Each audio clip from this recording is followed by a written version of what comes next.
अरबों साल पहले धरती पर बरसे मीटियोर्स अपने साथ आउटर स्पेस से गोल्ड लेकर आए थे।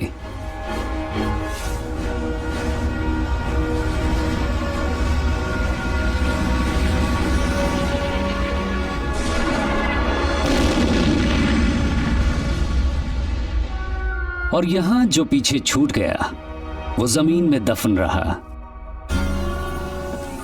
और फिर इंसान आया और शुरू हुआ हमारा इस दमकते मेटल से प्यार का रिश्ता।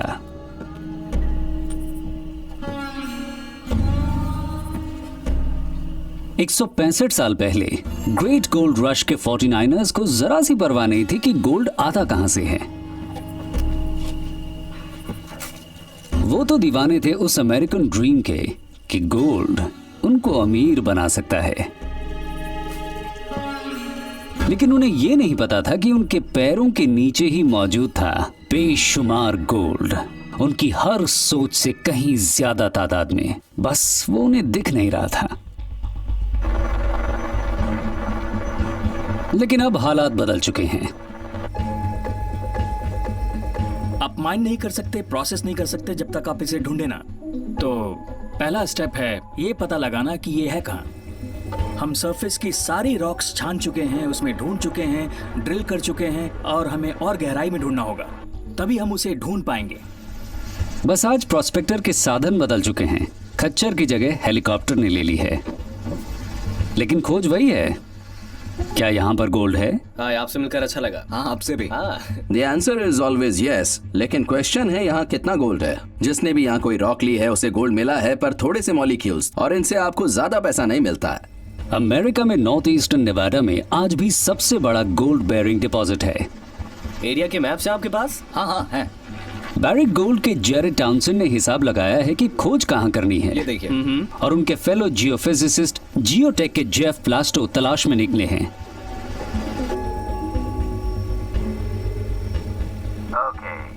नेविगेशन सिस्टम्स रेडी हैं। गोल्ड बेरिंग रॉक का पता लगाने के लिए तेज नजर भी तो चाहिए। ये है एक बड़ा सा इलेक्ट्रोमैग्नेटिक सिस्टम। तो अब हम जाने के लिए तैयार हैं।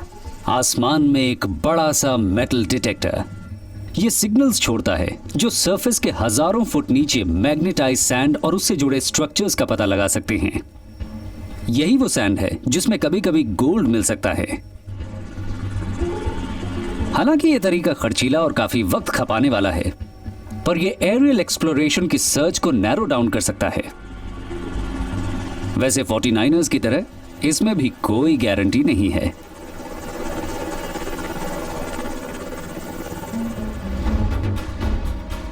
उधर जमीन पर जेफ आज के मटेरियल को एनालाइज कर रहे हैं।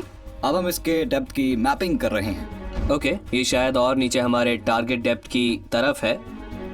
ये उस एरिया को दिखाता है जहां गोल्ड डिपॉजिट हो सकते हैं। जी, थैंक्स फॉर कमिंग। ये दिखाने के लिए आपसे थैंक्स। मिलकर अच्छा लगा। एक बड़ी माइन मिलने के चांसेस बहुत कम होते हैं, तो इसमें एक बहुत बड़ा फाइनेंशियल रिस्क है।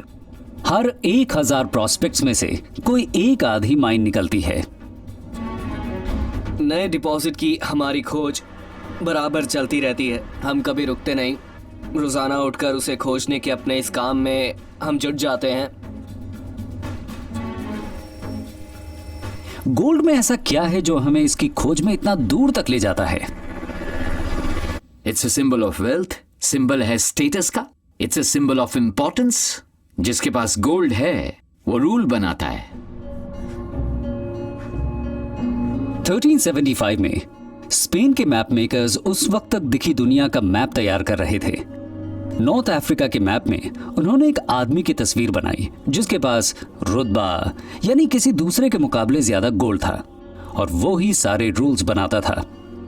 उसके बारे में लिखा गया है कि उसके देश में इतना ज्यादा गोल्ड पाया जाता है कि वो धरती का सबसे अमीर और सबसे नेक राजा है। उसका नाम था मानसा मूसा।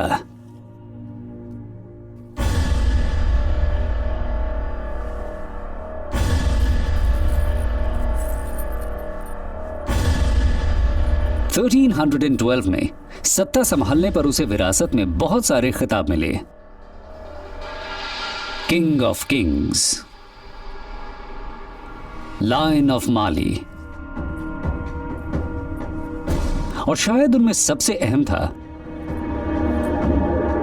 Lord of the mines. एक सर्वे ने मैंसो मूसा को दुनिया का अब तक का सबसे अमीर आदमी बताया और उसकी दौलत करीब करीब 400 अरब डॉलर आंकी गई। कंपैरिजन करें तो बिल गेट्स का लिस्ट में 12वां नंबर था और उनके पास मैंसो मूसा की चौथाई दौलत थी।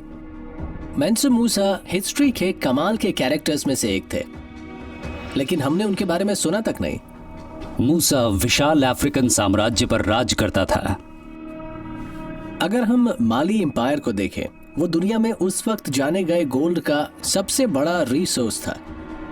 किंगडम में जितना भी गोल्ड था वो मैंसो मूसा का ही था और वो उसका जो चाहे वो कर सकता था। उसकी प्रजा के हजारों लोग उसकी गोल्ड माइंस में खून पसीना बहाते थे।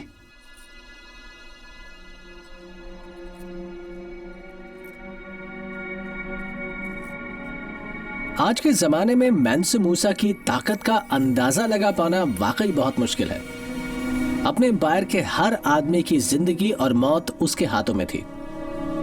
उसकी हुकूमत के शुरुआती सालों में उसकी बेतहाशा दौलत को बागियों और लुटेरों से खतरा रहता था। उसकी हिफाजत के लिए वो तलवार के बल पर राज करता था।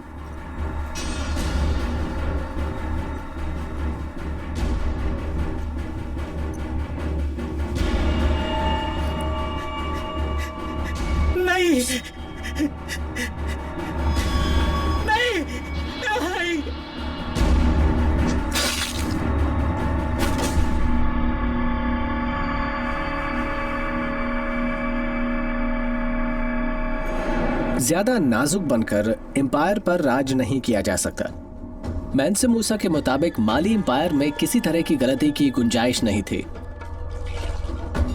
अपनी बेरहमी के बावजूद मूसा एक मजहबी इंसान था और वो अपनी जिंदगी के एक अहम सफर की तैयारी कर रहा था।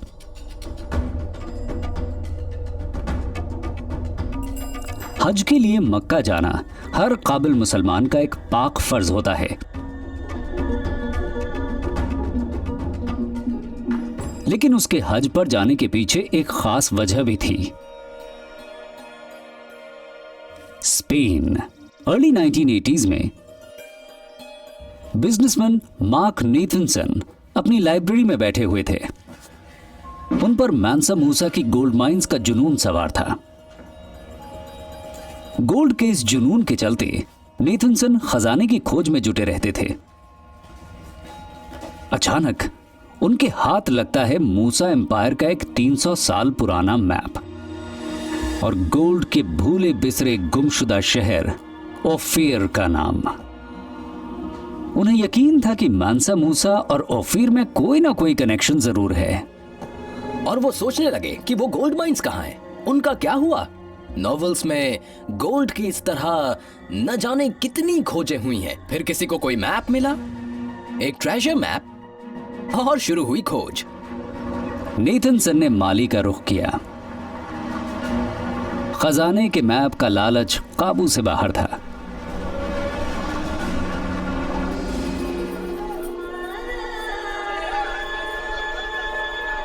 (1324) में मैंसो मूसा 7000 किलोमीटर के मक्का के पाक सफर पर अपनी खोज पर निकल पड़ा।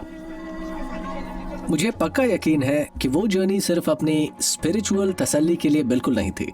वो ट्रैवल करके सबको ये बताना चाहता था और अपनी ताकत दिखाना चाहता था जो उस अफ्रीकन और सहारन एम्परर के पास थे। अब दौलत के उस जगजाहिर दिखावे की ताकत के तो कहने ही क्या थे। 80 ऊंटों में से हर एक पर लदा था 140 किलो गोल्ड और 24 टन गोल्ड गुलाम ढो रहे थे। काफिले में सबसे आगे था मैंसो मूसा, एक काले घोड़े पर जो सजा था, जी हां बिल्कुल, गोल्ड से।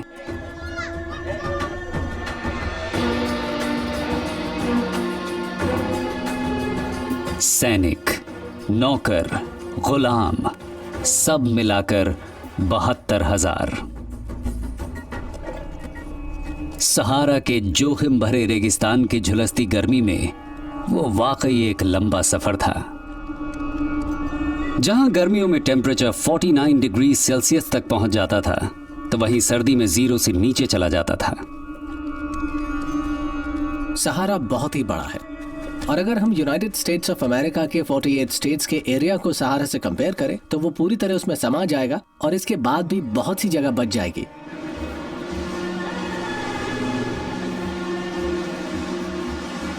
कई तो रेत के बवंडरों में चल बसे। वक्त की रेतीली परतों ने धरती के सबसे अमीर आदमी की गोल्ड माइंस दफन कर दी। सदियों बाद उन्हें खोजना दूर की कौड़ी थी। नेथनसन ने अपना सारा खाली टाइम वेस्टर्न माली के खाली इलाके में घूमते हुए लगा दिया और खोज सालों जारी रही। अगर ट्रेजर हंटर मार्क नेथनसन पुरानी माइंस खोज भी लेते तो भी इसकी कोई गारंटी नहीं थी कि वहां कोई गोल्ड बचा था या नहीं। एक छोटे से गांव सैडियोला के बाहर नेथनसन को कुछ नजर आया।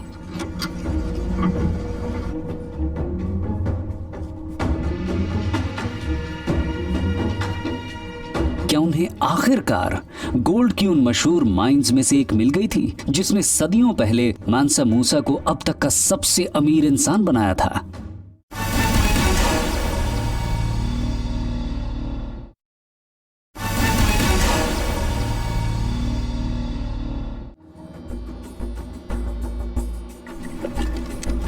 $1 अरब कीमत के गोल्ड से लदा मूसा का कारवां सहारा में आगे बढ़ता गया।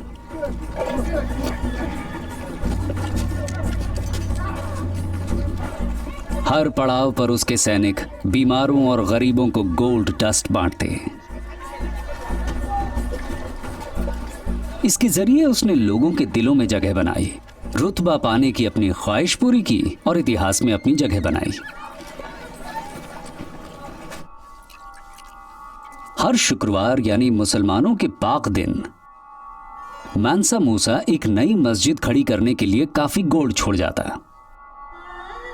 उनमें से कुछ तो आज भी मौजूद हैं। इन मस्जिदों को बनाकर वो अपनी ताकत और खुद की शानो शौकत दिखा रहा था। 9 महीने बाद मक्का के लिए निकला कारवां अपने पहले पड़ाव पर पहुंचा, यानी गेट्स ऑफ कायरो, जो एक फाइनेंशियल सेंटर के तौर पर मशहूर था। अब तक मानसा मूसा पूरे नॉर्थ अफ्रीका में अपनी दौलत फैला चुका था, लेकिन अभी तो उसे और भी बहुत कुछ करना था। कायरो ने ऐसा कुछ भी पहले कभी नहीं देखा था। जिसके पास पैसा होता है वो तो उसे दिखाता ही है। जिसके पास पैसा है वो बार में जाता है और सबके लिए ड्रिंक खरीदता है, मगर मानसा मूसा इसके बिल्कुल उल्टा था। वो पहले बार खरीदता था और फिर लोगों के लिए ड्रिंक।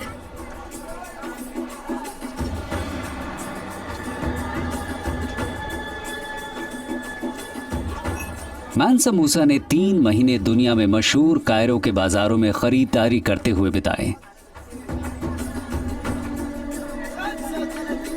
और अपने पीछे वो छोड़ गया कई टन गोल्ड।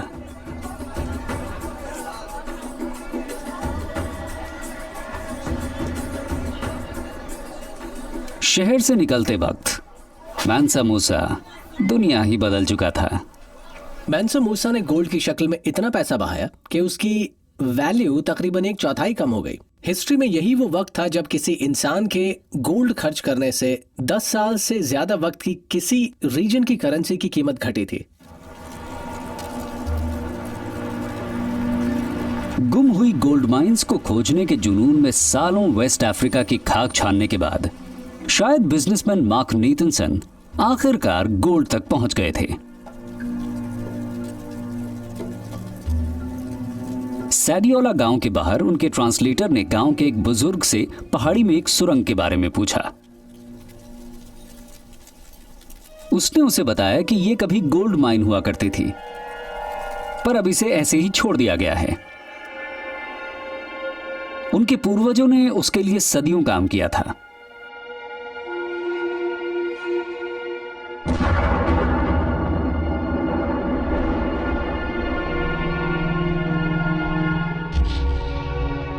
फिर एक बहुत बड़ा हिस्सा ढहा और अंदर मौजूद हर आदमी की मौत हो गई। गांव वालों ने बताया कि तब से उस पहाड़ी पर कोई नहीं जाता।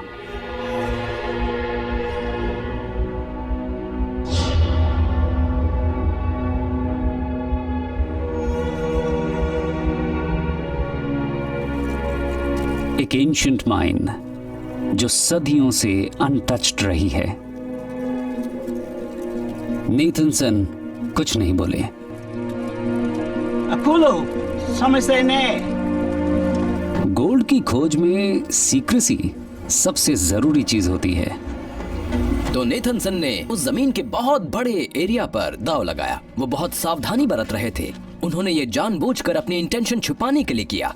अब जमीन के इतने बड़े टुकड़े की छानबीन करने के लिए उन्हें इन्वेस्टर्स की जरूरत थी। हालांकि इसमें रिवॉर्ड बहुत बड़ा था, पर बेशुमार दौलत मिलने की उम्मीदें कम ही थी। एक्सप्लोरेशन के काम में जुड़े ज्यादातर लोग अपने कपड़े तक गंवा बैठते हैं, लेकिन नेथनसन मनाने में माहिर थे। आखिर वो एक सुनहरा सपना बेच रहे थे। वो उस क्वेस्ट को खरीद रहे थे, और अगर वो कामयाब होते तो उसकी कीमत बहुत बड़ी रकम होती। ड्रिल करने से पहले उसमें सालों की सीक्रेसी और स्ट्रगल लगी, और जब उन्होंने ये किया तो एकदम से कामयाबी हाथ लगी। इतना गोल्ड जितना उन्होंने कभी सोचा भी नहीं था। नेथनसन ने एक पुरानी गोल्ड फील्ड खोजी जिसकी मदद से करीब 700 साल पहले मानसा मूसा दुनिया का सबसे अमीर आदमी बना था। आज सैडियोला माइन से साल में 48 करोड़ डॉलर कीमत का करीब 12 टन गोल्ड पैदा होता है, जिसकी वजह से मार्क नेथनसन बहुत अमीर इंसान बन जाते हैं। उन जैसे इंसान को गोल्ड माइन मिलनी ही थी। ये बहुत अच्छा रहा, और ये शुरू हुआ एक ट्रेजर मैप से। इसने उस बेहद रिच एम्पायर की गूंज सुनाई थी, और हमें उसका गोल्ड फिर से मिल गया।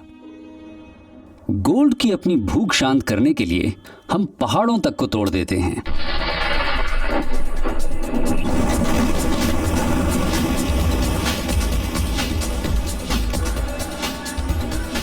आज हम इस कीमती मेटल को इतना ज्यादा माइन करते हैं जितना उस दौर वाले कभी सोच भी नहीं पाए होंगे।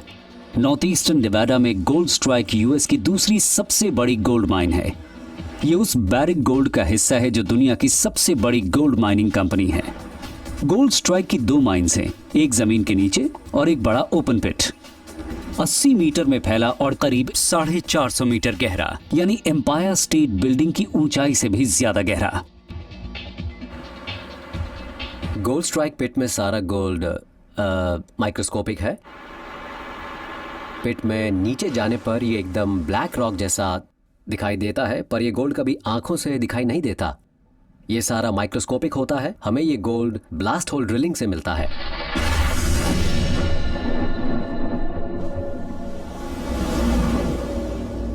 सिड ओवन और उनका क्रू हर रोज एक ब्लास्ट करता है, और ये ब्लास्ट होता है 700,000 टन्स ऑफ गोल्ड समेटे लाइमस्टोन ओर का। 432 डैन, आज दोपहर 2 बजे हम एक ब्लास्ट करने वाले हैं। क्या आपके हिसाब से ठीक रहेगा? हाँ बढ़िया है। 431 टू ऑल यूनिट्स। 4840 पर शॉट फायर करने के लिए तैयार है ना? 5 4 3 2 1।